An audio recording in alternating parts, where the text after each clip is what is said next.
Unaware of my $500 million fortune, my husband mocked me on my hospital bed, saying his mistress was richer.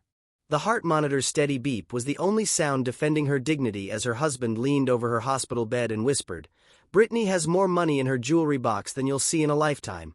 If only he knew about the $500 million empire her grandmother had left her, hidden away like a secret she'd kept to find a love that wasn't for sale. The hospital gown made her feel small, but Trevor's words made her feel invisible. "You've never been able to give me the life Brittany can." What he couldn't see was that Zara had been giving him a life worth $500 million, and she was about to take every penny of it back.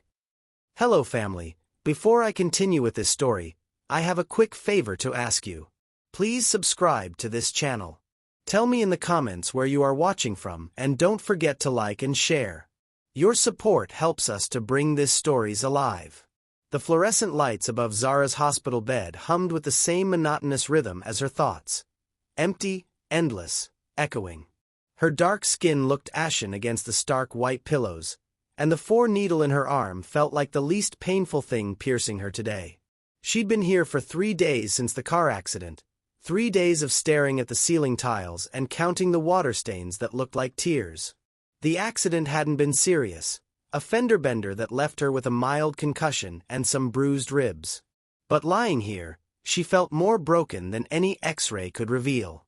Her phone sat silent on the bedside table. No flowers. No cards.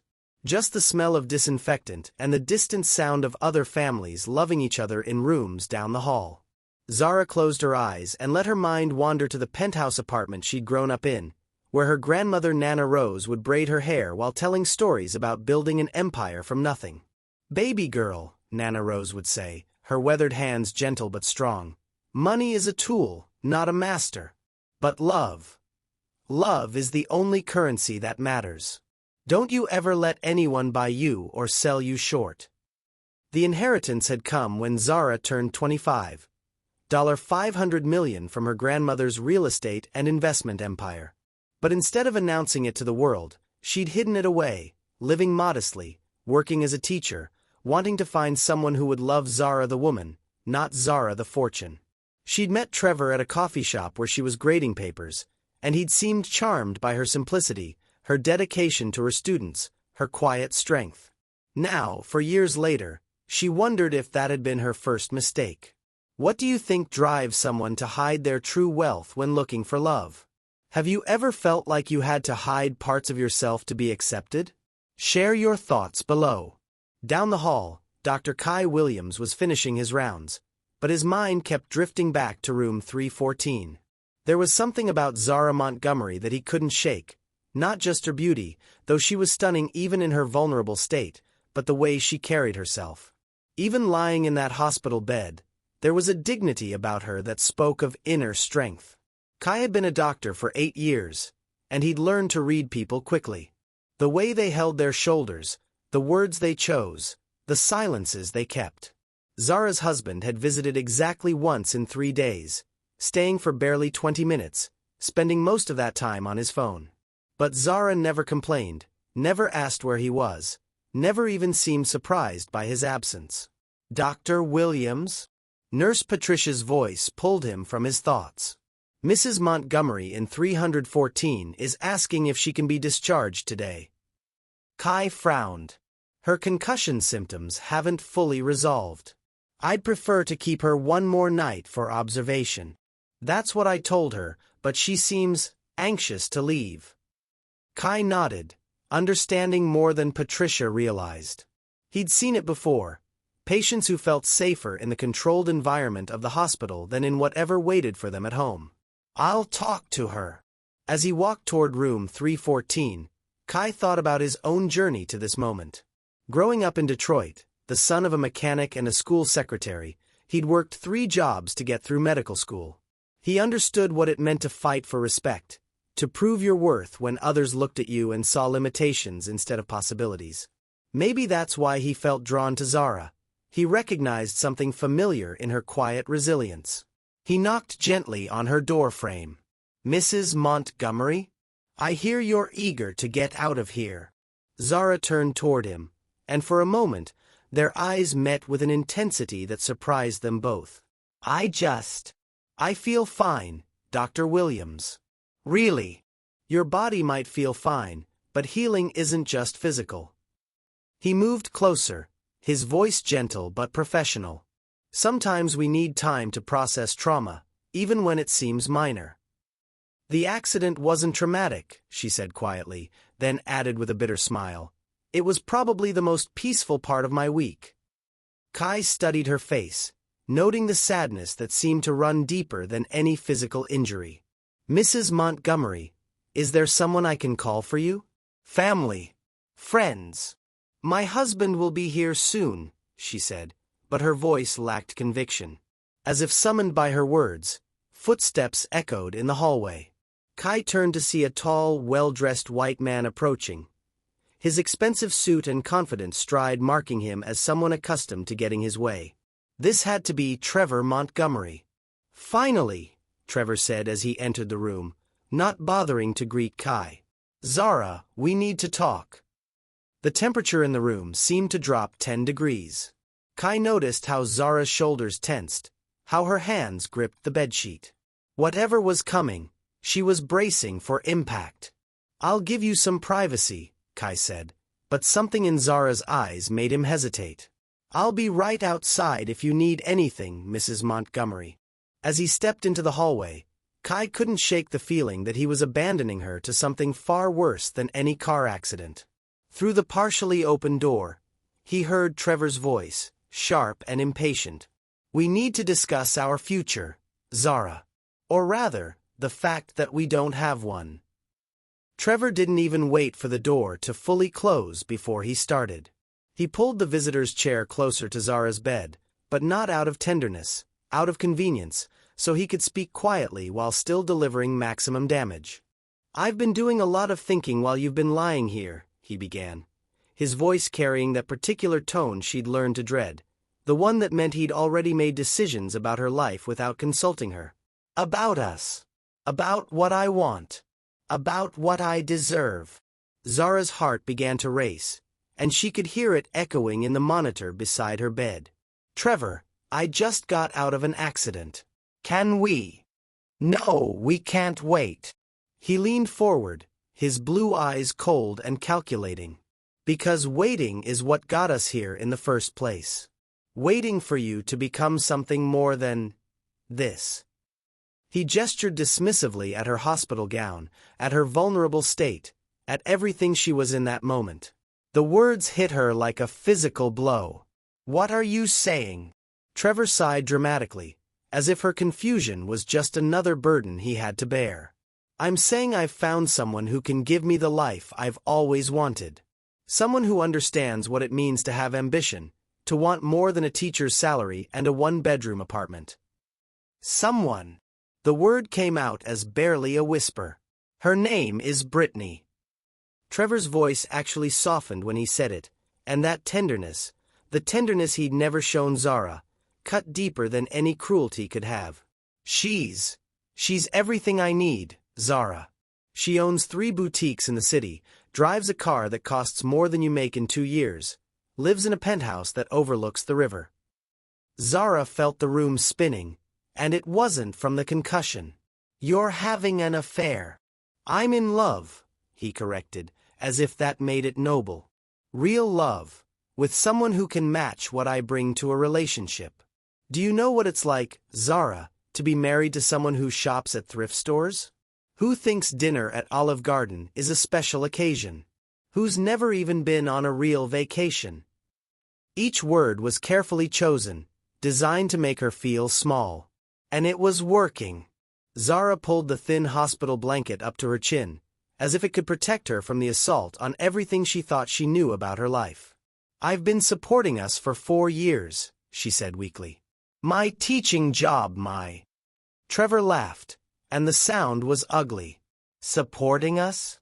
Zara, your little teaching salary barely covers groceries. I've been carrying this marriage financially, emotionally, in every way that matters. And I'm tired of it. The heart monitor was beeping faster now, and Zara hoped Dr. Williams couldn't hear it from the hallway. She didn't want anyone to witness her complete humiliation. Brittany has more money in her jewelry box than you'll see in a lifetime, Trevor continued, his voice gaining momentum as he warmed to his theme. She understands what it means to live well, to have standards. When I told her about your little accident, you know what she said? She said, maybe this is the universe giving you a chance to start fresh. You told her about my accident? Zara's voice cracked. Of course I did. We don't keep secrets from each other. The irony of that statement, coming from a man who'd been living a double life, seemed completely lost on him. She's been so understanding about this whole situation. She knows it's hard for me, being tied to someone who can't. Who doesn't? Who doesn't what, Trevor? He looked at her then, really looked at her, and she saw something in his eyes that made her stomach turn. It wasn't just indifference, it was disgust. Who doesn't fit into the life I want to build? Brittany and I, we have plans.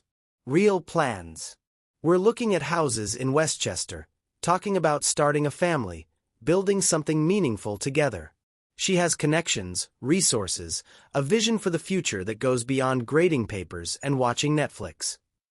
Zara felt something breaking inside her chest, something that had nothing to do with her bruised ribs. So what are you saying? I'm saying I want a divorce. The words hung in the air like a death sentence. I've already talked to a lawyer. It should be simple. We don't have any real assets to divide. No property, no investments. You can keep your little savings account and your car, and I'll take care of the rest. The casual way he dismissed their entire life together, as if 4 years of marriage could be dissolved as easily as sugar in water, left Zara speechless. I know this is hard, Trevor continued, and now he was using his reasonable voice, the one he used when he wanted to seem magnanimous. But honestly, Zara, we both know this marriage was a mistake. We want different things. You're content with simplicity. And I need more. I deserve more. Have you ever had someone make you feel like you weren't enough? How did you find the strength to prove them wrong? Let us know in the comments. Outside in the hallway, Dr. Kai Williams was pretending to review charts while actually straining to hear what was happening in room 314. The tone of the conversation had shifted from tense to devastating, and every instinct he had as both a doctor and a human being was telling him that Zara was in danger. Not physical danger, but something potentially more damaging. When he heard the heart monitor's pace increase significantly, he made his decision. Knocking firmly on the door frame, he stepped back into the room. I'm sorry to interrupt, he said, his voice professionally calm but his eyes sharp as they took in the scene. Mrs. Montgomery, your heart rate is elevated. I need to check your vitals. Trevor stood up abruptly, clearly annoyed by the interruption. We're having a private conversation, doctor. And Mrs. Montgomery is my patient, Kai replied evenly, moving to Zara's bedside. Up close, he could see the tears she was fighting to hold back, the way her hands were trembling. Sir, I'm going to have to ask you to step outside while I examine her. This is ridiculous. I'm her husband. And I'm her doctor. Kai's voice carried an authority that brooked no argument. Please wait in the hallway. As Trevor reluctantly left the room, Kai turned his attention to Zara. Her dark eyes were swimming with unshed tears, and her breathing was shallow and rapid. Mrs. Montgomery, he said softly, are you all right? She looked up at him, and in that moment, Kai saw something that would haunt him for days to come. The look of a woman who had just discovered that everything she believed about love, about her worth, about her place in the world, had been a lie. No, she whispered, her voice breaking on that single word. I don't think I am. The silence that followed Trevor's departure felt heavier than the words that had preceded it. Zara stared at the ceiling, her breathing still uneven, while Dr. Williams checked her blood pressure with movements that were gentle but efficient. She could feel his eyes on her, assessing not just her physical state but something deeper. Your blood pressure is elevated, he said quietly, wrapping the cuff around her arm. But I suspect that has more to do with stress than your head injury. Zara didn't respond. She couldn't. If she opened her mouth, she was afraid that everything inside her would come pouring out. 4 years of small disappointments, tiny cuts to her self-esteem that she'd explained away, moments when Trevor had made her feel less than enough, but she'd convinced herself she was being too sensitive. "Mrs. Montgomery," Dr. Williams said, his voice carefully neutral. "Is there someone else I can call for you? A family member? A friend?" "No." The word came out sharper than she intended. "I'm fine. This is just how marriages end sometimes, right? People grow apart. People want different things." She was parroting Trevor's words, trying to make them make sense, trying to find a way to accept what had just happened without falling completely apart. Dr. Williams pulled up the chair Trevor had vacated, sitting down so he was at her eye level. "Mrs. Montgomery, I've been a doctor for 8 years. I've seen a lot of people at their most vulnerable moments. And what I just witnessed..." He paused, choosing his words carefully. That wasn't a conversation between two people who grew apart. That was someone deliberately trying to make you feel worthless. "You don't understand," Zara said quickly, finally looking at him. "Trevor's right about some things. I'm not. I don't have much to offer. I'm just a teacher. I live simply. Maybe I was holding him back." "A teacher," Dr. Williams repeated, and there was something in his voice that made her look at him more closely. "Do you know what I wanted to be when I was 8 years old? A teacher. My 3rd-grade teacher, Mrs. Johnson, was the first person who ever made me believe I could be anything I wanted. She saw potential in a kid from Detroit whose father fixed cars and whose mother cleaned offices at night. She's the reason I'm sitting here today." Zara felt tears threatening again, but for a different reason this time. "What you do matters," he continued. "What you are matters. And anyone who can't see that..." He trailed off, clearly struggling with professional boundaries. Before Zara could respond, Trevor reappeared in the doorway, his impatience radiating from every line of his body. "Are we done here? Because I have somewhere I need to be." Dr. Williams stood slowly, and Zara noticed that he was taller than Trevor, broader through the shoulders. There was something solid about him that made Trevor's expensive suit and polished appearance seem somehow insubstantial. "Actually, Mr. Montgomery, I'd like to keep your wife for observation for another 24 hours. Her symptoms haven't fully resolved." "That's ridiculous," Trevor snapped. "She's fine. Look at her. She's talking. She's coherent. This is just another way for you people to run up the bill." The phrase, "you people," hung in the air like a slap. Dr. Williams' jaw tightened almost imperceptibly, but his voice remained professional. "I'm sorry you feel that way, but as Mrs. Montgomery's attending physician, I have to make decisions based on her medical needs, not your schedule." "Zara," Trevor turned to her, his voice taking on that reasonable tone again. "Tell him you want to be discharged. We have things to discuss, papers to sign. The sooner we get this sorted out, the sooner we can both move on with our lives." Zara looked between the two men, her husband of 4 years who was eager to dispose of her as quickly as possible, and this doctor who barely knew her but was fighting to protect her. The contrast was so stark it was almost laughable. She started, then stopped. For the first time in years, maybe in her entire adult life, she had a choice to make that was entirely her own. "I think I'd like to stay." Trevor's face flushed red. "This is insane. You're being manipulated by..." "Mr. Montgomery," Dr. Williams interrupted, his voice carrying a warning. "I'm going to have to ask you to lower your voice. This is a hospital, and you're disturbing other patients. Don't tell me how to talk to my wife." "Actually," Dr. Williams said, stepping slightly closer to Trevor, "in this hospital, in this room, Mrs. Montgomery is my patient first, and I won't allow anyone to upset her while she's under my care." The two men stared at each other for a long moment, and Zara realized she was holding her breath. Finally, Trevor stepped back, his hands raised in mock surrender. "Fine. Have it your way." He turned to Zara, and his expression was cold enough to freeze blood. "But don't think this changes anything. I'll be back tomorrow with the divorce papers, and I expect you to sign them. Don't drag this out, Zara. You'll only embarrass yourself." After he left, the room felt like it was slowly exhaling. Dr. Williams turned back to Zara, his expression concerned. "Are you okay?" Zara almost laughed at the question. Was she okay? Her husband had just told her he was leaving her for another woman, had systematically destroyed her self-worth, and was demanding she sign away their marriage like it was a business transaction.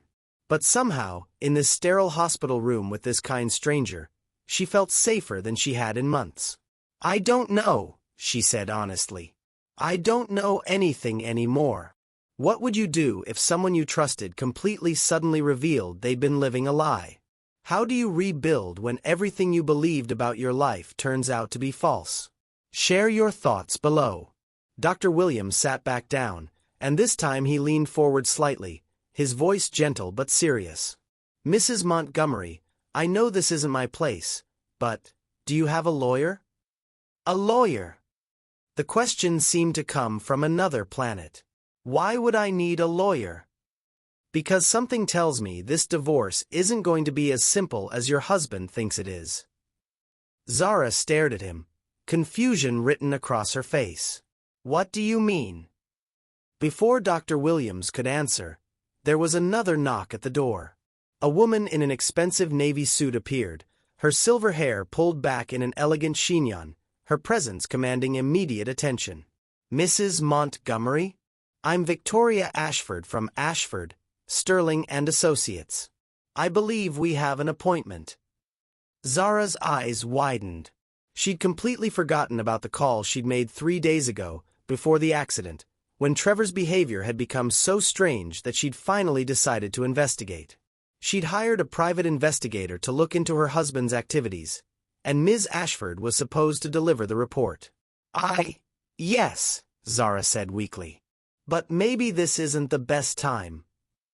"On the contrary," Ms. Ashford said, her sharp eyes taking in the scene, the elevated heart monitor, Dr. Williams' protective stance, the general atmosphere of crisis.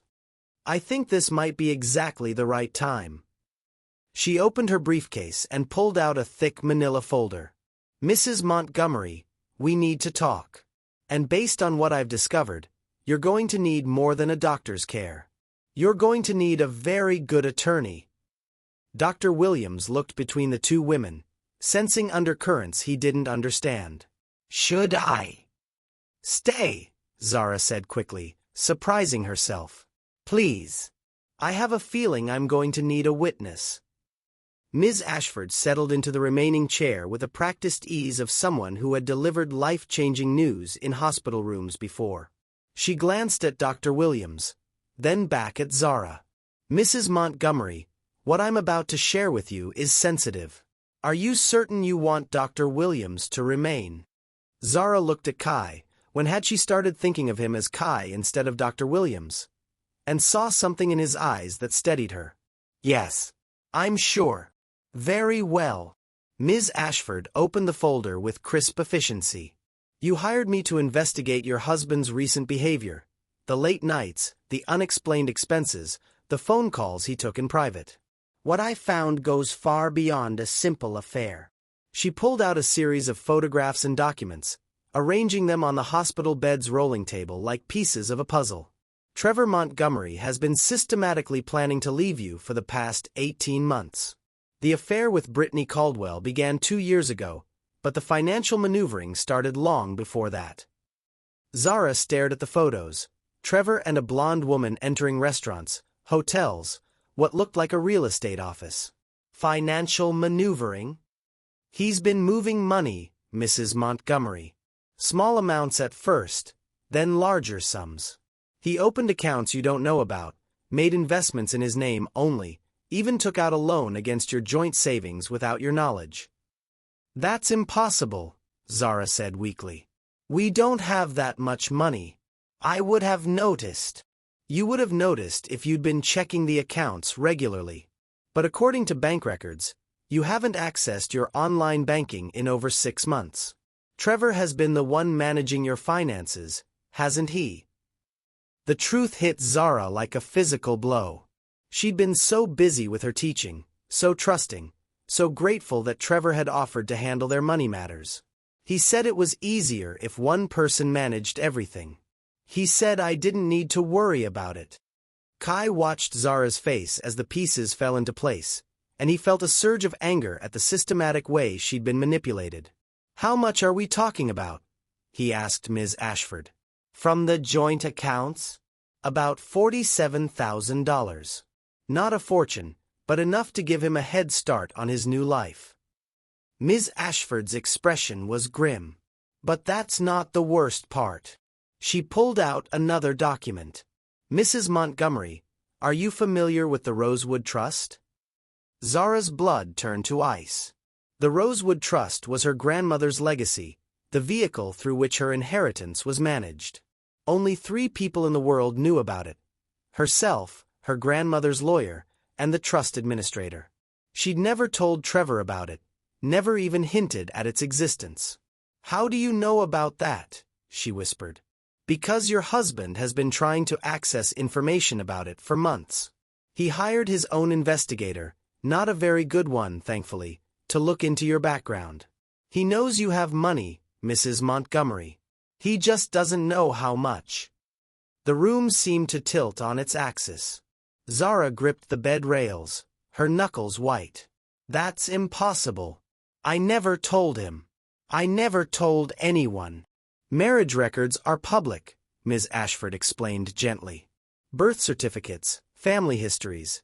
If someone knows where to look and has enough motivation, they can piece together quite a bit. Trevor discovered that your grandmother, Rose Washington, was a successful businesswoman. He knows there was an inheritance. He just hasn't been able to determine the amount." Kai was watching Zara carefully, noting the way her breathing had become shallow again. "Mrs. Montgomery, you need to stay calm. Your blood pressure." "My blood pressure is the least of my problems right now," Zara said, her voice shaking. "You're telling me that my entire marriage has been a lie? That he's been planning to leave me while stealing my money and investigating my family? I'm telling you that you're not the naive, worthless woman he's been making you believe you are," Ms. Ashford said firmly. "You're a target, Mrs. Montgomery. And a very wealthy one, if my suspicions about the Rosewood Trust are correct."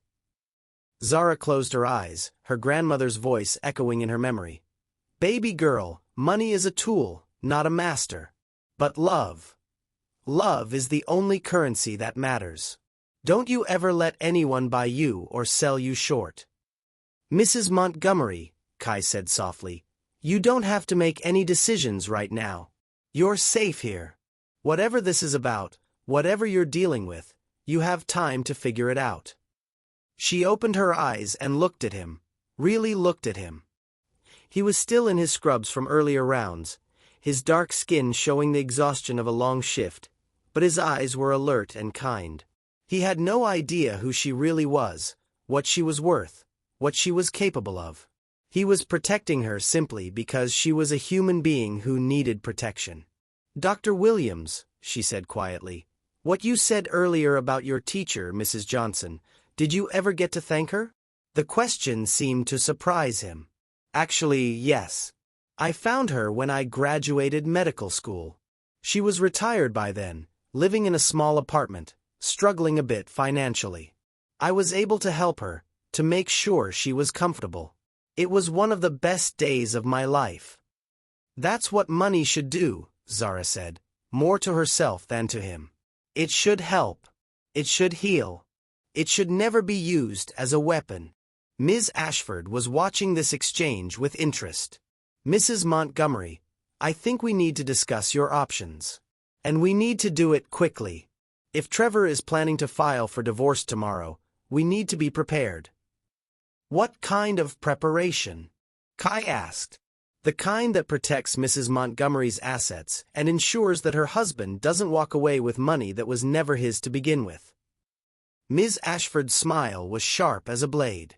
"Trevor Montgomery has made one crucial mistake in all his planning." "What's that?" Zara asked. He underestimated you. And he has no idea what he's actually trying to steal. Have you ever discovered that someone close to you had been deceiving you for years? How did you find the strength to fight back? Let us know your thoughts in the comments. A soft knock interrupted them, and a nurse peered in. Dr. Williams? I'm sorry to interrupt, but there's been a multi-car accident on I-95. We need you in the ER. Kai looked torn, his eyes moving between his professional duty and the woman who clearly needed protection. I have to go, but... Go, Zara said firmly. People need you. I'll be fine. Will you? He asked, and there was something in his voice that made her heart skip. I will be, she said, and for the first time in days, she meant it. Ms. Ashford and I have work to do. As Kai reluctantly left for the ER, Ms. Ashford leaned forward. Mrs. Montgomery, before we go any further, I need to ask you something directly. The Rosewood Trust, how much are we talking about? Zara took a deep breath, preparing to say the number out loud for the first time in years. $500 million. Ms. Ashford's eyebrows rose slightly, but her expression remained professional. Well then, Trevor Montgomery is about to learn a very expensive lesson about the difference between wanting something and deserving it. Ms. Ashford closed her briefcase with a decisive snap. Mrs. Montgomery, I'm going to make some calls and prepare for what's coming tomorrow. But first, I need you to understand something. This isn't just about protecting your money. This is about protecting your future, your choices, your right to decide who deserves to be in your life. After the lawyer left, Zara found herself alone for the first time since Trevor's devastating revelation. The silence felt different now, not empty, but full of possibility. She reached for her phone and scrolled to a contact she hadn't called in months. Nana Rose's house. The phone rang twice before a familiar voice answered. Washington Estate, this is Margaret. Margaret, it's Zara. Miss Zara. The warmth in the housekeeper's voice brought tears to Zara's eyes. Oh honey, we've been wondering when you'd call. How are you, sweetheart? I'm... Zara paused, looking around the sterile hospital room. I'm remembering who I am. Well, it's about time, Margaret said with the gentle firmness of someone who'd helped raise her. Your grandmother's been gone 3 years now, but I swear I can still hear her in this house, asking when her grandbaby's going to come home. Zara closed her eyes, and suddenly she was 8 years old again, standing in the marble foyer of her grandmother's penthouse, overwhelmed by the crystal chandeliers and oil paintings. She'd just lost her parents in a car accident, and everything in her world had changed overnight. Don't you worry about all this fancy stuff, baby girl, Nana Rose had said, kneeling down to Zara's eye level despite her expensive silk dress. This house, this money, these things, they're just tools. What matters is what's in here. She'd placed her hand over Zara's heart. And you've got more heart than anyone I've ever known. Rose Washington had built her empire from nothing. A young black woman in the 1960s who'd started with a single rental property and turned it into a real estate dynasty that spanned 3 states. She'd faced discrimination, setbacks, and countless people who'd tried to diminish her, but she'd never let anyone make her feel small. She used to say that money was like water, Zara told Margaret, the memory flowing back. It could nourish and sustain, or it could drown you if you weren't careful. She also used to say that the right person would love you if you had $1 or $1 million, Margaret replied. And the wrong person would leave you for someone with more, no matter how much you had. The truth of those words hit Zara like a revelation. Trevor hadn't left her because she was poor. He'd left her because he thought she was poor.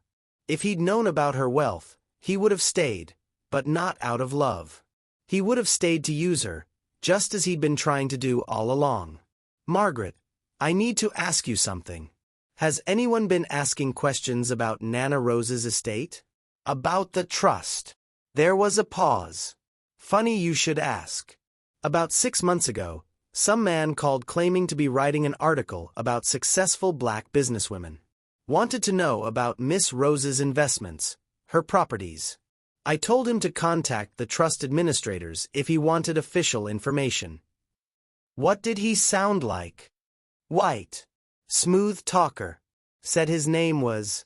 Oh, what was it? Thomas. No. Trevor. Trevor something. Zara's stomach dropped. 6 months ago. Trevor had been planning this for 6 months. Maybe longer. While she'd been grading papers and planning their anniversary dinner, he'd been systematically investigating her background and plotting his exit strategy. Her phone buzzed with a text from an unknown number. This is Dr. Williams.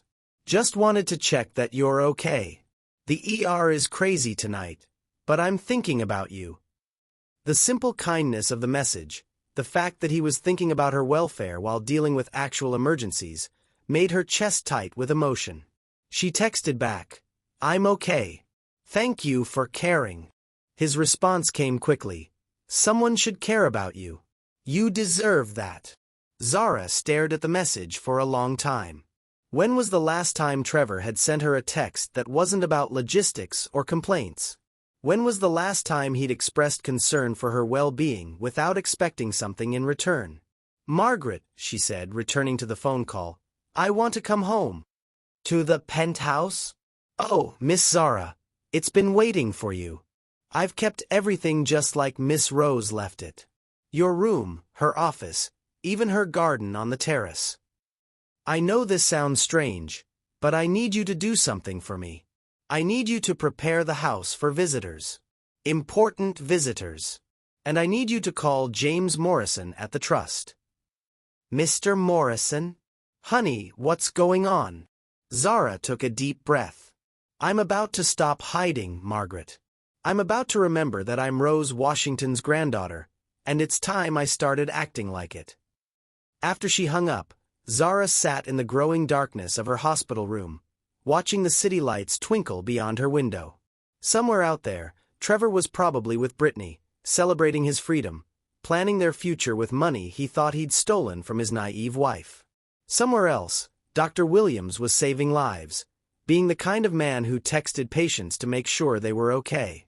And here she was, Zara Washington Montgomery, heiress to a $500 million empire, lying in a hospital bed in a cotton gown, finally understanding the difference between being alone and being lonely. Her phone rang again. Trevor. Zara, I've been thinking about our conversation today. I may have been a little harsh. A little harsh, she repeated, her voice carefully neutral. I want you to know that this isn't personal. You're a good person, Zara.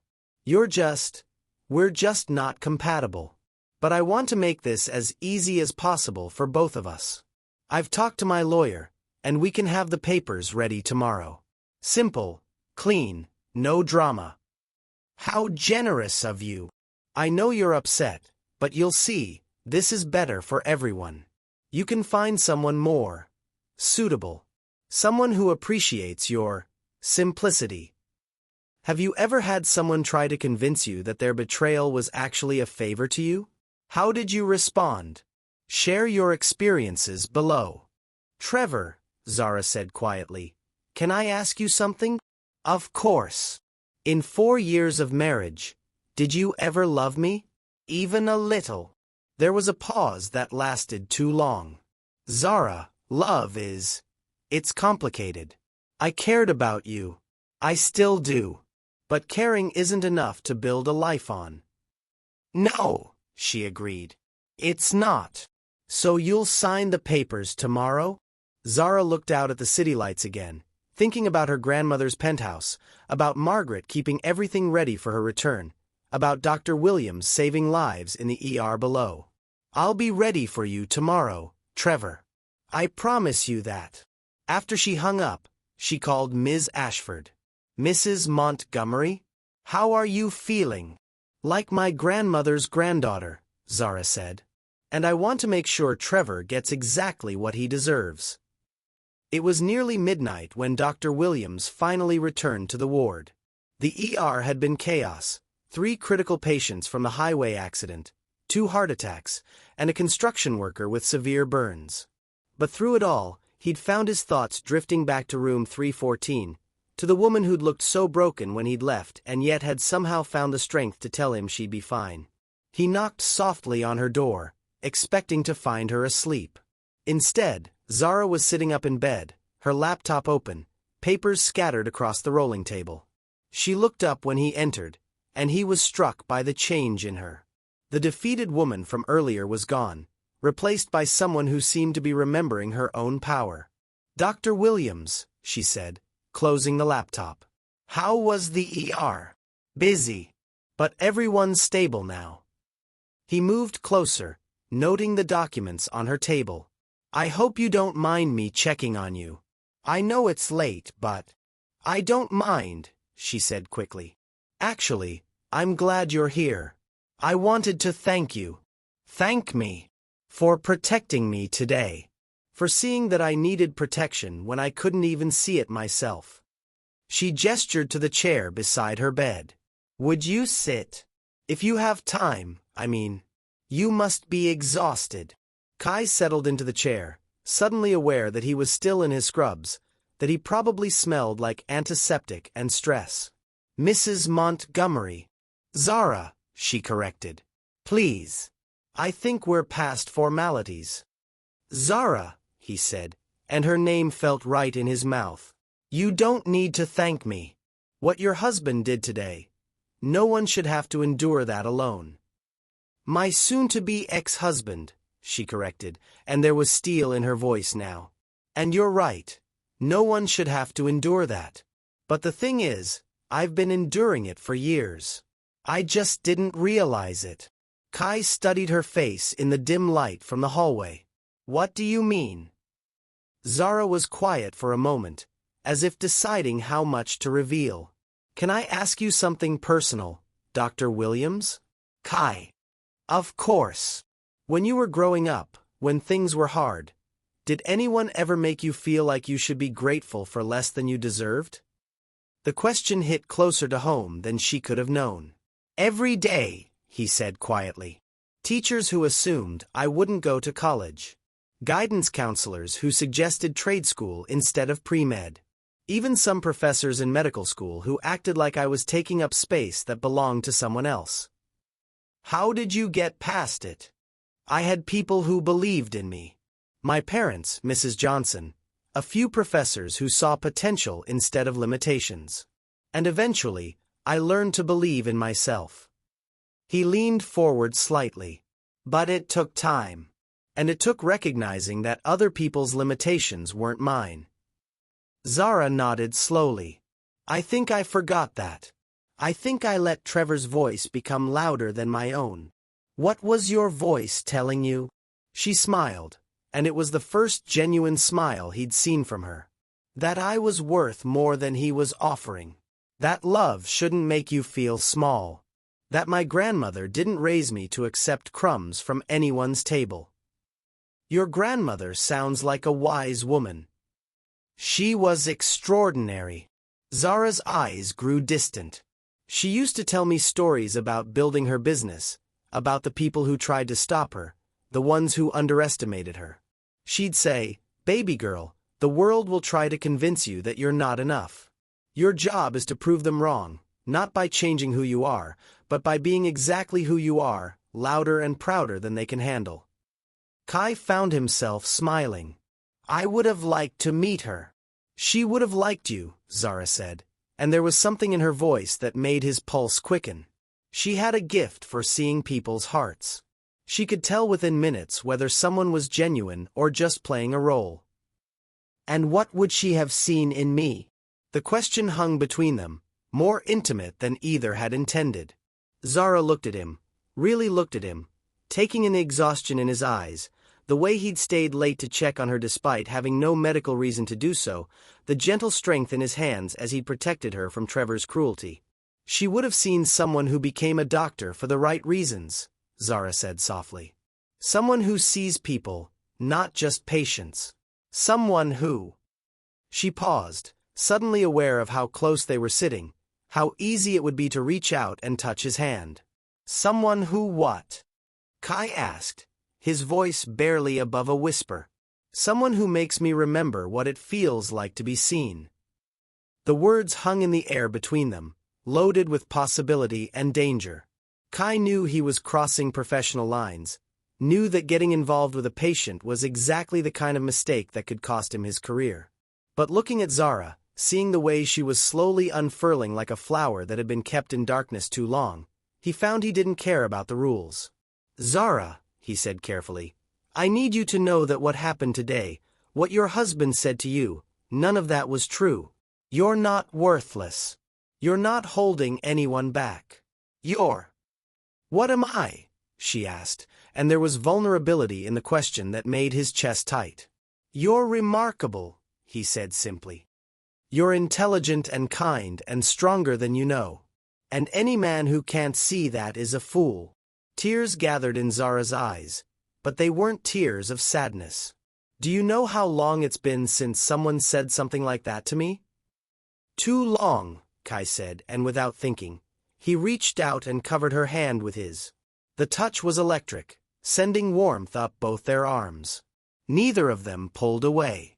"Kai," Zara said, her voice uncertain, "I need to tell you something. About who I am, about what's going to happen tomorrow. It's complicated, and I don't want you to think." "Whatever it is," he interrupted, "it doesn't change what I see when I look at you. You don't know what you're saying. I know exactly what I'm saying."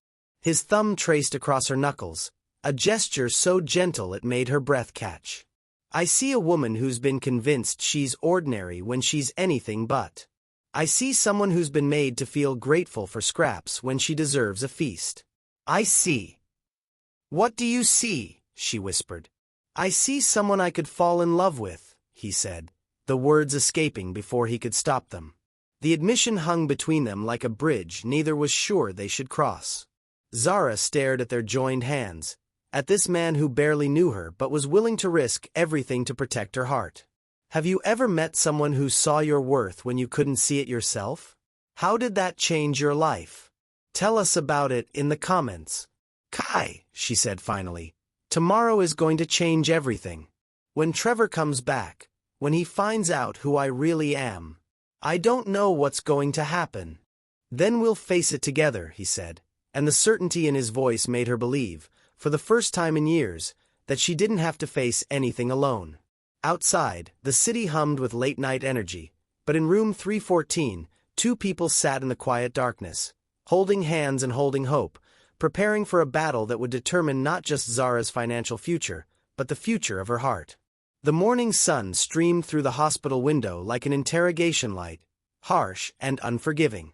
Zara had barely slept, her mind racing between the warmth of Kai's hand in hers and the approaching storm of Trevor's return.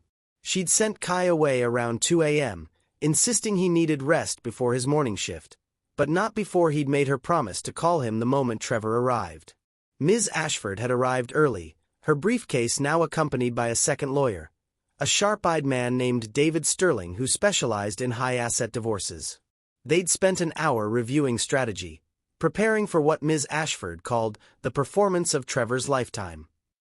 "Remember," Ms. Ashford had said, "let him show his true colors first. Let him reveal exactly what kind of man he is before we reveal exactly what kind of woman you are." Now, at precisely 10 a.m., Trevor appeared in the doorway with Brittany at his side. Zara's breath caught, not because Brittany was beautiful though she was, but because of how Trevor looked at her. The tenderness, the pride, the protective way he placed his hand on her lower back.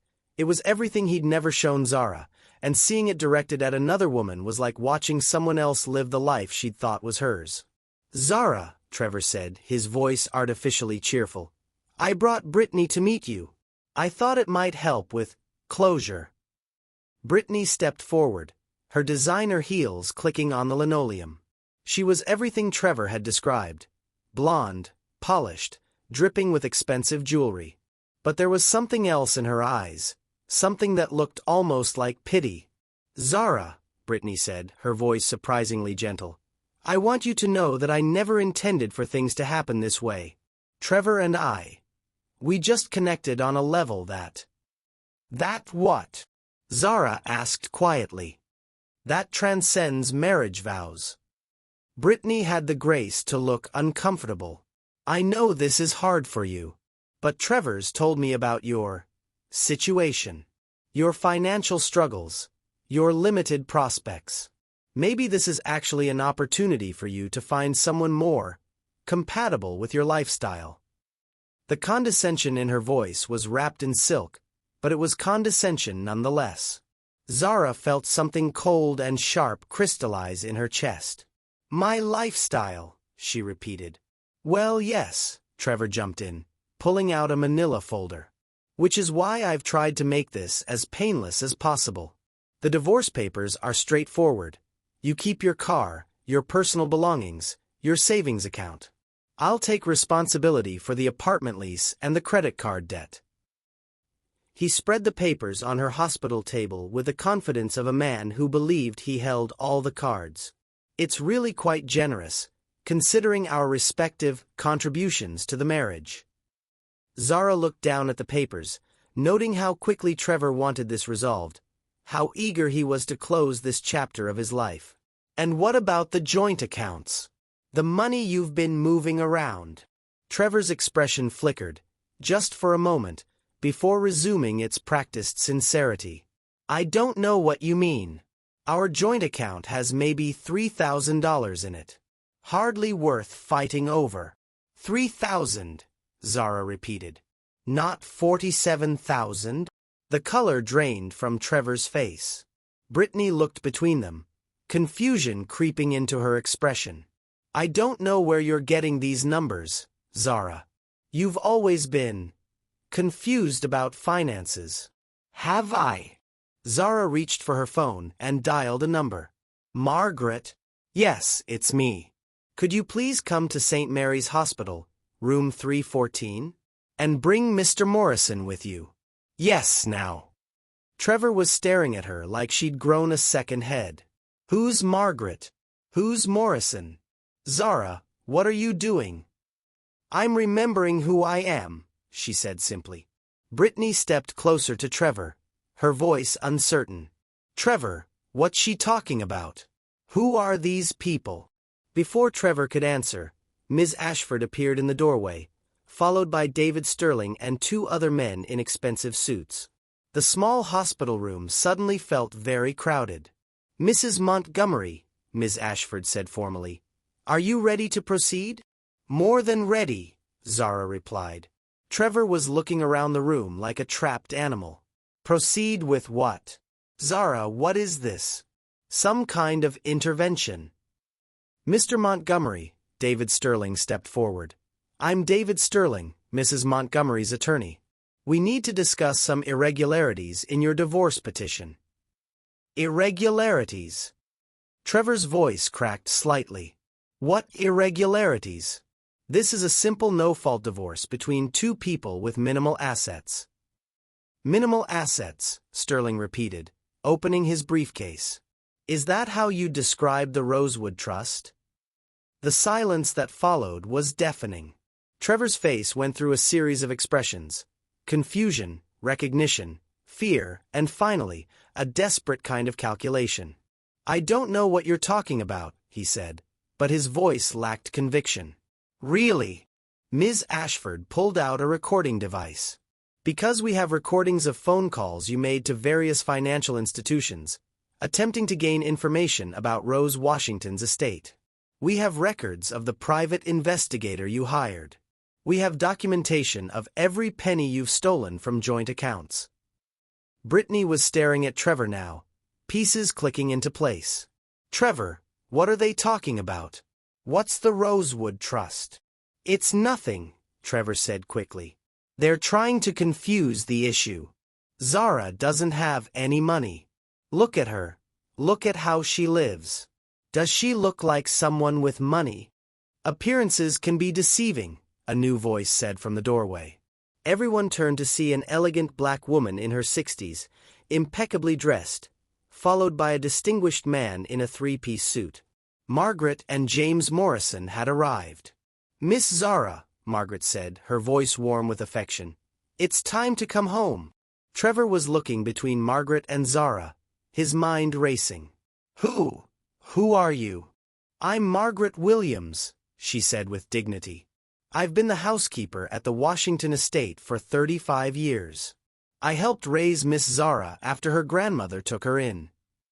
The Washington estate, James Morrison added, stepping forward, which includes the penthouse on Fifth Avenue, the house in the Hamptons, and a portfolio worth approximately $500 million. The words hit the room like a bomb. Brittany actually staggered backward. Trevor's mouth opened and closed like a fish gasping for air. 500. Brittany whispered, then turned to stare at Zara with new eyes. You're worth $500 million. Give or take, Zara said calmly. Trevor found his voice, but it came out as a strangled whisper. That's impossible. You're a teacher. You shop at Target. You drive a Honda Civic. Because I chose to, Zara said, sitting up straighter in her hospital bed. Because I wanted to find someone who would love me for who I am, not what I have. Because my grandmother taught me that the only way to know if love is real is to take money out of the equation. Have you ever hidden parts of yourself to test whether someone truly loved you? What did you discover? Share your story in the comments. The room erupted in chaos. Brittany was backing toward the door, her face pale with shock and what looked like disgust. Trevor, you told me she was nobody. You said she was holding you back financially. I didn't know, Trevor said desperately, reaching for Brittany's arm. Baby, I swear I didn't know. If I had known. If you had known what? Zara asked, her voice cutting through the noise like a blade. You would have stayed?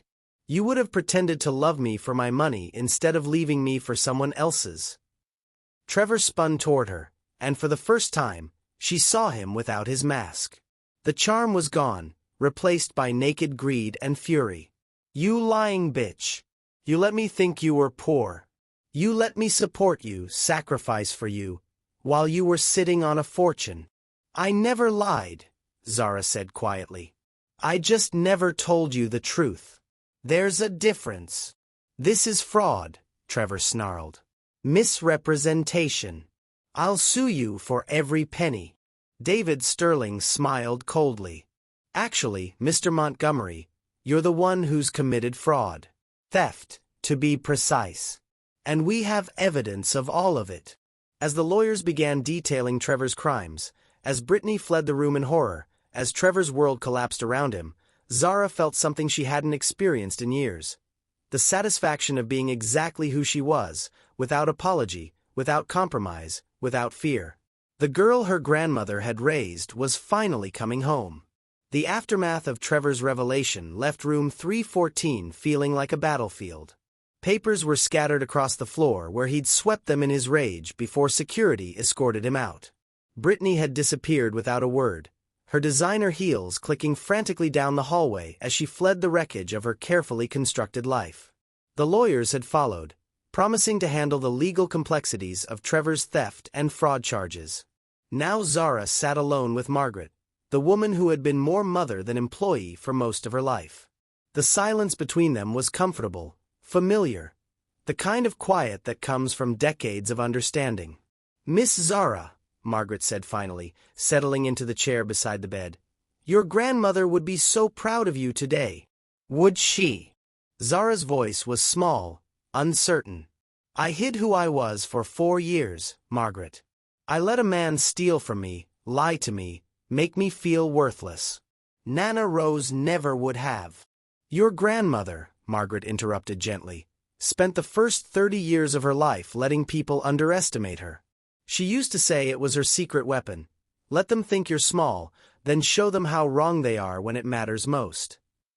Zara looked out the window at the city below, at the life she'd built on a foundation of lies and half-truths.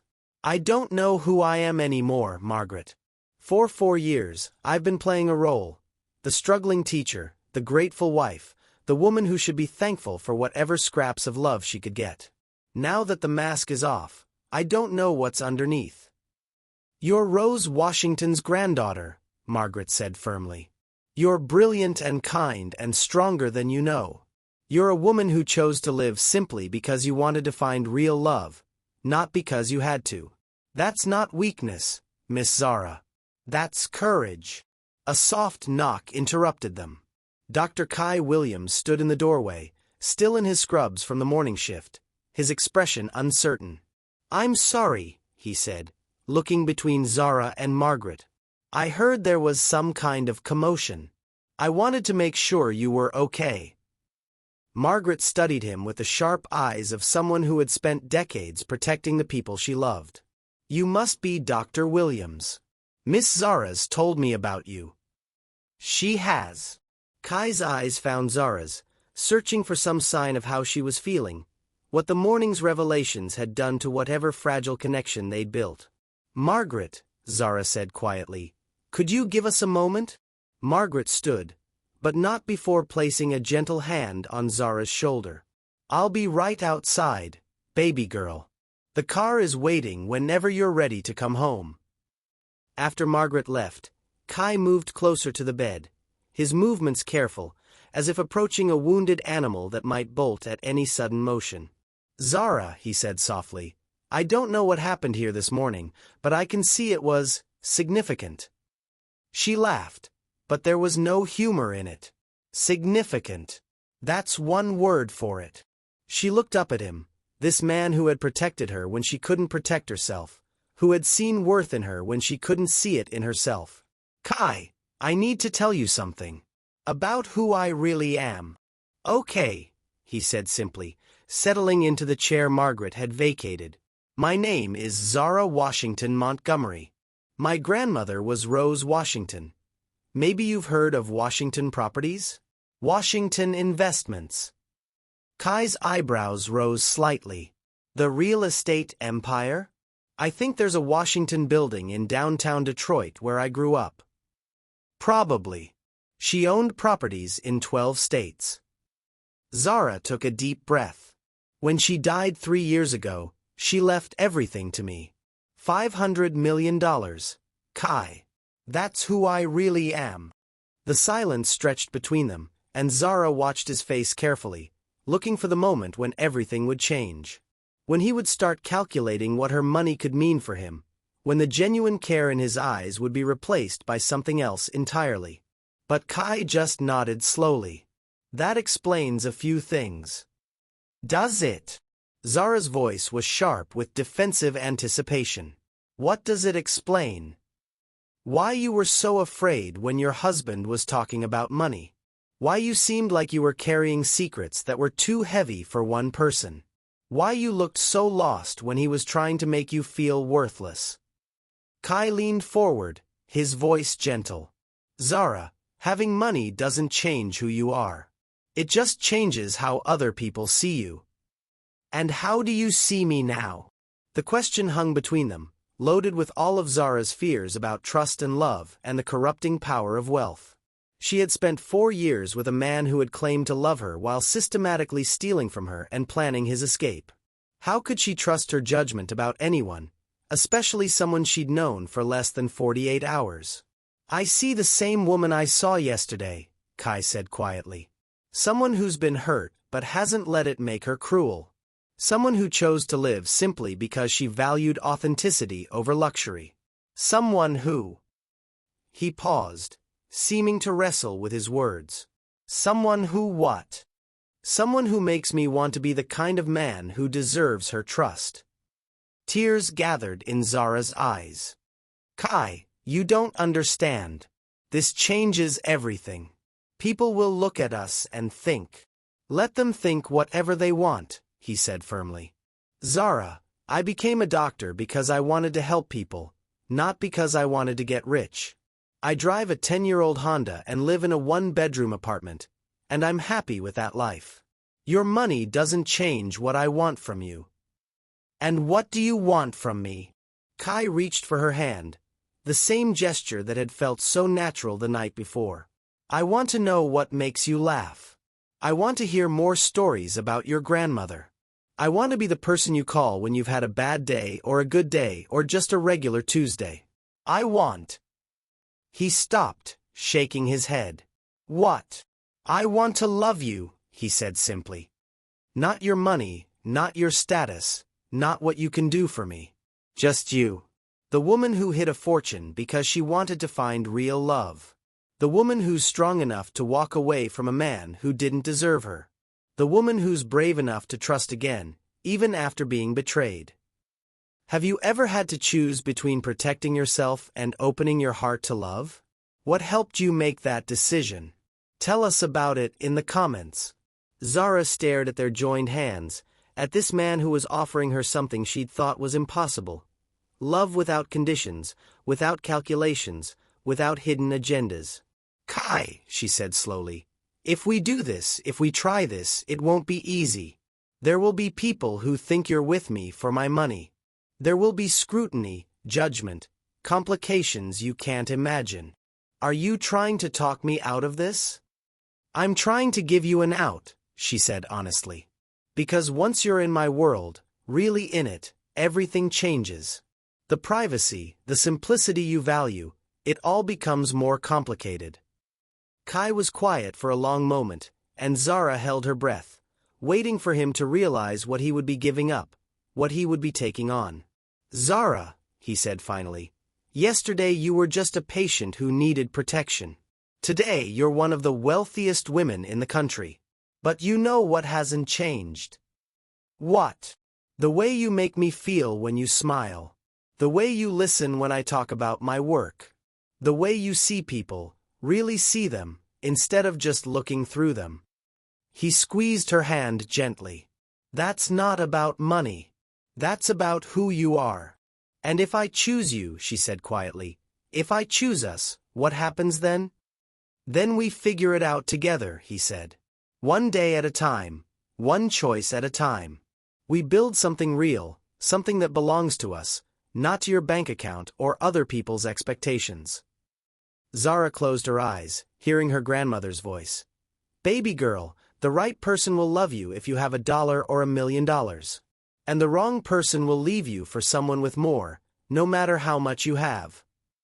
When she opened her eyes, Kai was still there, still holding her hand, still looking at her like she was worth fighting for. Okay, she said, her voice barely above a whisper. Okay. Okay, let's try. Let's see what happens when two people choose each other instead of letting fear choose for them. Kai's smile was like sunrise after the longest night. Are you sure? I'm terrified, Zara admitted. But I'm sure.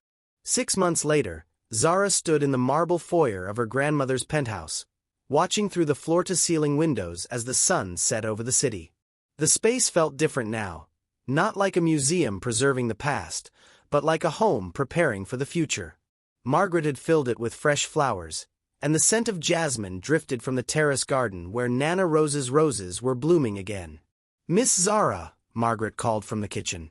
Dr. Williams just texted. He's on his way up. Zara smiled, the same flutter of anticipation she'd felt every day for the past 6 months dancing in her chest. Kai had kept his promise. They'd figured it out together, one day at a time. He'd moved into the penthouse 3 months ago, after what he'd called the longest courtship in Manhattan history, insisting they take time to build something real before making it permanent. The elevator chimed, and Kai appeared, still in his scrubs but carrying a bottle of champagne and wearing the kind of smile that made her heart skip. Dr. Williams, she said formally, moving toward him. You look like a man with news. Mrs. Montgomery, he replied, catching her in his arms and spinning her around. I am indeed a man with news. Good news, I hope. The best. He set her down gently, his hands framing her face. The hospital board approved the proposal. The Rose Washington Free Clinic is officially happening. Zara's eyes filled with tears. The clinic had been her idea, a way to honor her grandmother's legacy while using her wealth for something meaningful.